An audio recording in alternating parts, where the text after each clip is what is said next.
Shadab Law Classes in association with Dynamic Augments. Hello everyone, कैसे हैं आप लोग? आई होप आप लोग बहुत अपनी पढ़ाई के ऊपर फोकस्ड होंगे, अच्छे से ध्यान दे रहे होंगे। सो आज का सेशन जो होगा हमारा, वो मैं एक अपनी ही स्टूडेंट को आप लोगों के सामने यहाँ पे इंट्रोड्यूस करूंगा और उससे कुछ क्वेश्चंस पूछूंगा। वो इसलिए क्योंकि मैं हमेशा देखता हूं कि हमेशा वो सक्सेसफुल स्टूडेंट्स को ही बिठाया जाता है और उनसे सवाल किए जाते हैं कि हाँ भाई, या तो जिनका जुडिशरी हो गया होता है या फिर जो भी है। तो मेरी एक ऐसी स्टूडेंट है जो मेरे ही बैच में पढ़ रही है, जिसे मैं पढ़ाता हूँ, civil procedure code. So basically उससे मैं कुछ क्वेश्चंस पूछूंगा कि वो किस तरीके से तैयारी कर रही है या उसका एक्सपीरियंस कैसा है जुडिशरी का। कि जो लोग जुडिशरी के अंदर आना चाहते हैं या किसी भी एग्जाम की लॉ से रिलेटेड तैयारी करना चाहते हैं, उनके लिए ये सेशन बहुत ज्यादा बेनिफिशियल होने वाला है। तो मेरे साथ जुड़े रहिए इस सेशन में। So hi Tusha, how are you? I'm good, sir.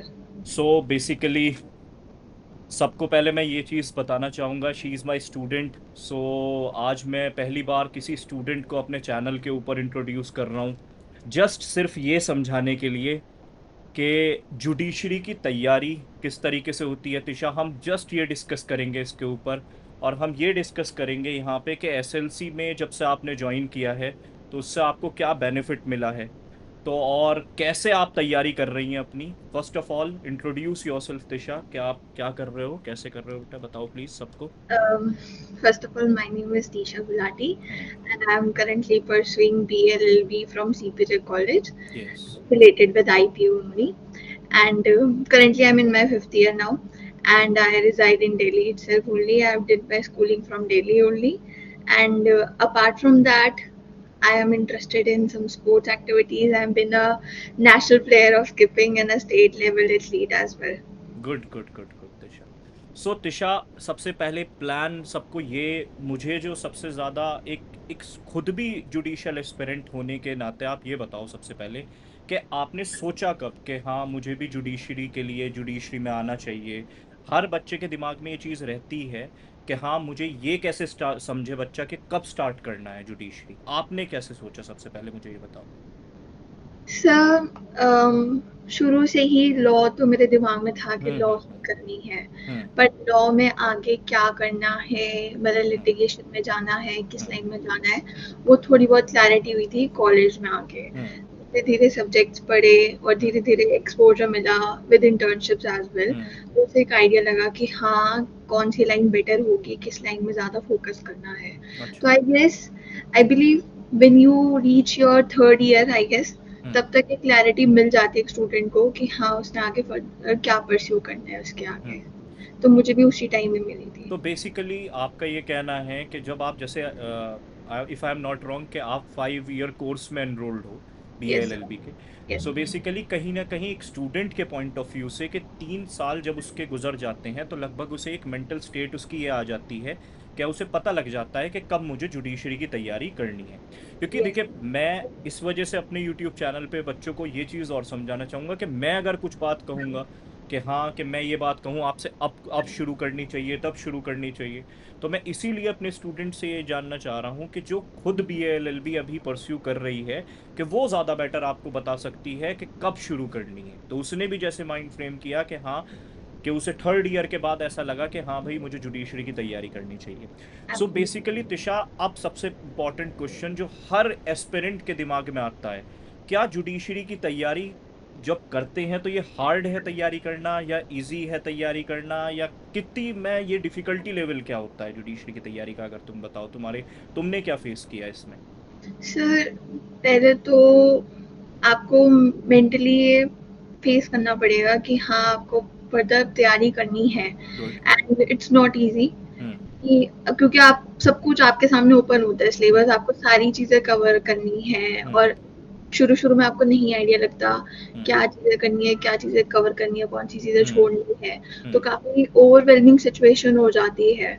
But I believe कि सर्टेन काइंड ऑफ गाइडलाइंस अगर किसी से मिल जाए तो वो आपको एक अच्छी डायरेक्शन दे सकते हैं कि फर्दर आगे क्या करना चाहिए और क्या नहीं करना चाहिए। तो स्टार्टिंग में तो थोड़ी बहुत होती है, माइंड आपको पहले सेट करना पड़ता है कि हाँ यही सिचुएशन है, यही ऐसे प्रिपेयर करना है पूरा। तो ये सेमेस्टर की तैयारी से बिल्कुल डिफरेंट लगा तुम्हें कि हाँ ये सेमेस्टर की जो तैयारी है उससे बिल्कुल अलग है? सर आई बिलीव मेरे लिए तो एक सपोर्ट ही मिला है अच्छा। सेमेस्टर की तैयारी के साथ साथ। अगर आप जुडिशरी के करो, बिकॉज आपको पहले अपना बेस तो स्ट्रॉन्ग करना ही पड़ता है, गुड। और वो सारा बेस आपका सिलेबस में भी आता ही है। तो अगर आप सेमेस्टर की तैयारी कर रहे हो, साइड बाय साइड जुडिशरी भी कर रहे हो, तो जुडिशरी की तैयारी आपको सेमेस्टर में तो बहुत ही काम आती है। Very nice. तो मेरा एक जो, जब मैं पढ़ाता भी हूँ तो मैं एक मंत्रा हमेशा लेके चलता हूँ दिमाग में कि आप लोगों को भी जब मैं एक्सप्लेन करता हूँ वो चीज़, तो मैं ये कहता हूँ कि सिर्फ तैयारी पे ध्यान दो पहले। ये बात की बात है कि आपका जुडिशरी और ये सब चीज़ें, क्योंकि जब आप एक सर्टेन नॉलेज गेन करोगे, सबसे पहले हम ये सोच के चलते हैं कि हाँ भाई हमें, देखिए सबसे पहले मैं हमेशा अपने स्टूडेंट से भी, इवन दिशा भी यहाँ पे है तो मैं हमेशा उससे भी यही बात कहता हूँ कि सबसे पहले नॉलेज के पीछे भागो, कॉन्सेप्ट क्लैरिटी के पीछे भागो, ना कि इन सब चीज़ों के पीछे हमें भागना है। सो तिशा, मुझे ये बताओ कि जब से आप एसएलसी के अंदर आई हो, आपने पढ़ना शुरू करा है, हाँ मुझसे ही पढ़ती हो, बट कैसा फील हुआ कि आपको क्या लगा कि हाँ भाई मेरे कॉन्सेप्ट्स में कुछ ठीक हुए या कैसे हुए, आप थोड़ा एक्सप्लेन करो। सबसे बेस्ट चीज़ होती है कि आपके मोस्ट ऑफ टाइम्स लेक्चर्स में बहुत क्लैरिटी है, एंड आप हमेशा सबसे बेसिक्स को टच करते हो rather than going into advanced studies। आप पहले बेसिक्स ही पढ़ाते हो, which is very important for us to understand। बिना बेसिक्स के हमें खुद नहीं पता होती चीज़ें। And secondly sir, doubt solvings and everything, आपके इम्पोर्टेंट क्वेश्चंस जो हैं वो बहुत सेमेस्टर वाइज में भी, अगर मैं दोनों चीज़ों को लेके चलूँ, बिकॉज आई एम स्टूडेंट तो मेरे को दोनों चीज़ें देखनी पड़ती है, तो सेमेस्टर वाइज भी बहुत काम आती है मेरे, और जुडिशरी लेवल में भी आपकी सारी चीज़ें जो आप पढ़ाते हैं तो बहुत काम आती है आगे फर्दर। एक आइडिया और एक सर सेल्फ स्टडी तो हमें खुद ही करनी पड़ती है, खुद ही ये सबसे वेरी गुड, बहुत इम्पोर्टेंट है वो तो। अपनी स्टडी तो आपको खुद ही करनी पड़ेगी, बट जो आप गाइडेंस देते हो उस स्टडी से एक बेस रेडी हो जाता है कि हाँ ये चीजें तो आप पढ़ चुके हैं, अब इसके अंदर की फर्दर स्टडीज हमें अपने अच्छे से करनी पड़ेगी। Very nice, very nice. तो तिशा, जैसे हम क्लास में डिक्टेशन रखते हैं, काफ़ी लोग क्या करते हैं, काफ़ी कोचिंग्स वगैरह जो हैं मार्केट में, मैंने ये भी देखा है कि वो प्रिंटेड नोट्स देते हैं। तो आपको ये चीज़ ज़्यादा सपोर्टिव लगी कि डिक्टेशन वाला पार्ट, या प्रिंटेड नोट से ज़्यादा पढ़ना इजी लगा? ऑनेस्टली सर, अगर apart from LLB, school time पे भी मेरी एक कोचिंग क्लास थी रिगार्डिंग इकोनॉमिक्स, एंड वहाँ पे मेरे को प्रिंटेड नोट्स मिलते थे। बट फर्क इतना था कि आप जब डिक्टेट करते हो तो डिक्टेशन में हम भी साइड बाय साइड लिखते हैं, तो लिखते हुए हमारे दिमाग में भी इम्प्रिंट होता है कि हम चीजें लिख रहे हैं, तो उसे एक आइडिया लग जाता है कि अच्छा इस कंटेंट में क्या। प्रिंटेड नोट्स मुझे उस टाइम पे मिलते थे, कभी पढ़ती थी कभी नहीं पढ़ती थी, छोड़ दिया वो पार्ट कुछ, तो जो मेन चीजें वो रह गई गलती से। बट आपकी चीजें जब आप इम्फेसाइज करते हो बोलते समय, दिस इज इम्पोर्टेंट, ये लिख लो, तो फिर वो माइंड में रह जाता है कि हाँ ये चीज इम्पोर्टेंट है, सर ने बोल रखी है, तो लिखने से इम्प्रेशन बन जाता है। लिखने से एक अलग ही, मतलब एक ये कह सकते हैं हम कि लिखने से और ज़्यादा क्लैरिटी आती है। yes, क्योंकि हमारे पढ़ने का तरीका भी यही है कि बेसिकली सबसे पहले हम टॉपिक को समझते हैं, उसके बाद उसे लिखते भी हैं। yes, मगर हमेशा मैं अपने स्टूडेंट्स को भी ये बात कहूँगा कि डिक्टेशन एक पार्ट होता है उसका, हम सब कुछ नहीं। जब हम समझते हैं उस टॉपिक को तो उसके अंदर जितने जितने सारे पॉइंट्स आते हैं, वो ऐसा होता है, कभी कभी मैं खुद जानता हूँ कि डिक्टेशन के अंदर वो सारी चीज़ें कवर नहीं हो सकती।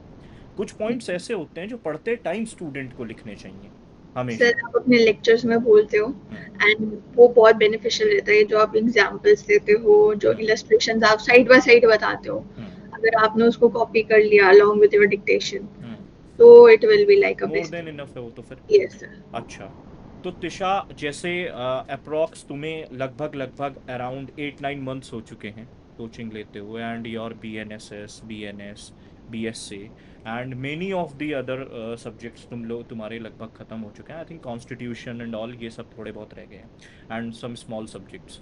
तो क्या मतलब अब तुम मुझे डायरेक्टली तुमसे एक सवाल है मेरा कि जुडिशरी में आने के लिए, जैसे तुमने एम्फेसाइज, अगर किसी स्टूडेंट को आना है तो फर्स्ट ऑफ ऑल उसका, तुमने कहा माइंड फ्रेम बिल्कुल उसे बनाना पड़ेगा। उसके अलावा अगर 1-2 पॉइंट्स और बताओ तुम कि हाँ भाई कि ये चीज़ आपको ध्यान रखनी चाहिए। रिवीजन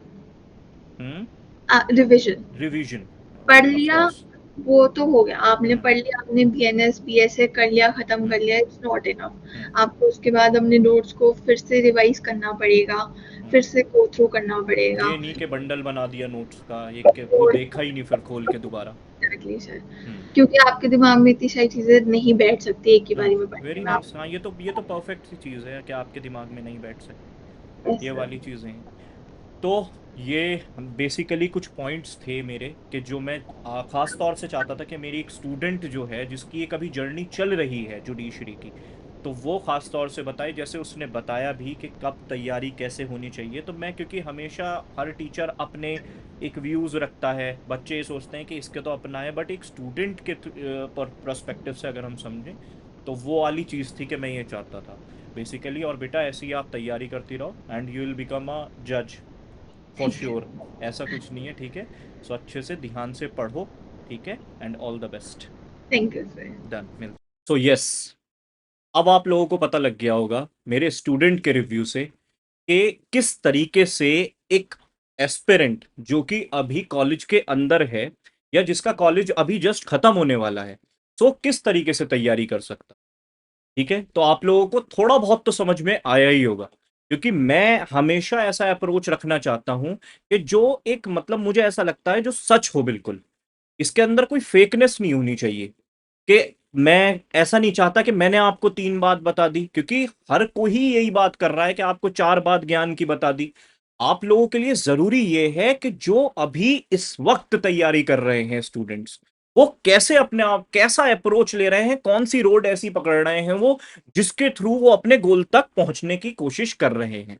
वो ही मेरी इस वीडियो का एक तरीके से मैं कहता हूं मकसद था, आप लोगों तक वो डिटेल पहुंचाना बेसिकली, कि जिससे आप लोगों को एक क्लियर आइडिया हो जाए कि हाँ हमें किस तरीके से, कि जब एक स्टूडेंट दिशा गुलाटी वो कर सकती है तो आप क्यों नहीं कर सकते, आप भी कर सकते हैं।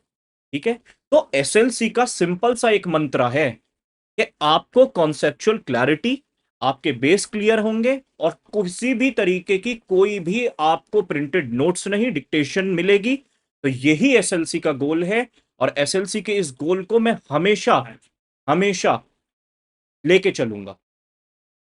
ठीक है, तो ये जो मेरे बैचेस होते हैं इसके अंदर मैं कोशिश यही करता हूं कि बच्चों को उस तरीके की नॉलेज और उस तरीके के अप्रोच पे लेके चलूं कि जहां बच्चा ये चीज सीखे कि मुझे नॉलेज किस तरीके से अपनी गेन करनी है, मेरे कॉन्सेप्ट किस तरीके से क्लियर होंगे। तो जो दिशा थी वो मेरे अभी सीपीसी बैच में है, तो ऐसे ही मैं आगे बीएनएसएस के बैचेस, बीएनएस के बैचेस, कॉन्स्टिट्यूशन के, बीएसए के, कॉन्ट्रैक्ट के, टीपीए के, ऐसे कई सारे मैं ऐसे तरीके के कुछ बैचेस जो मेरे चलेंगे आगे, तो आप उसमें ज्वाइन करिए, उसमें आइए, देखिए किस तरीके से एसएलसी किस तरीके से आपके कॉन्सेप्ट्स को क्लियर करता है। इसी तरीके से देखिए, मैं एक नया बैच भी शुरू करूंगा जिसके अंदर में असिस्टेंट पब्लिक प्रोसिक्यूटर, ये जो गवर्नमेंट लॉयर के एग्जाम्स वगैरह होते हैं, इसकी भी अच्छे से तैयारी, क्योंकि इसके अंदर तो आपको 3 बेयर एक्ट एक साथ में, पुलिस एक्ट करना है तैयार, बीएनएस, बीएसए, बीएनएसएस और साथ में पुलिस एक्ट, जीके वीके थोड़ी सी करनी है।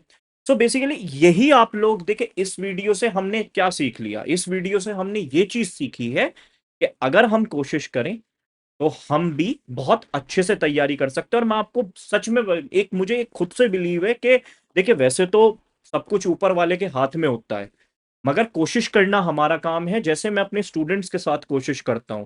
और मैं आप लोगों को सच बात बता रहा हूं, शी विल बिकम जज। क्यों? उसका साफ सीधा सा रीजन है, क्योंकि वो मेहनती है, सिंपल सी चीज है, वो रिवाइज करती है। उसने कुछ ऐसा नहीं कि मेरी तारीफ में आपको दिखा होगा कि 4 बातें मैंने अपनी ऐसी बुलवा ली कि नहीं कि आप मेरी तारीफ ही तारीफ, नहीं, कुछ नहीं, जो सच है मेहनत करनी पड़ेगी, दैट्स इट। आप लोग भी मेहनत करें, यूट्यूब में मेरा साथ दें, मेरे चैनल को सब्सक्राइब करें, फॉलो करें। मिलते हैं नेक्स्ट वीडियो में। All the best.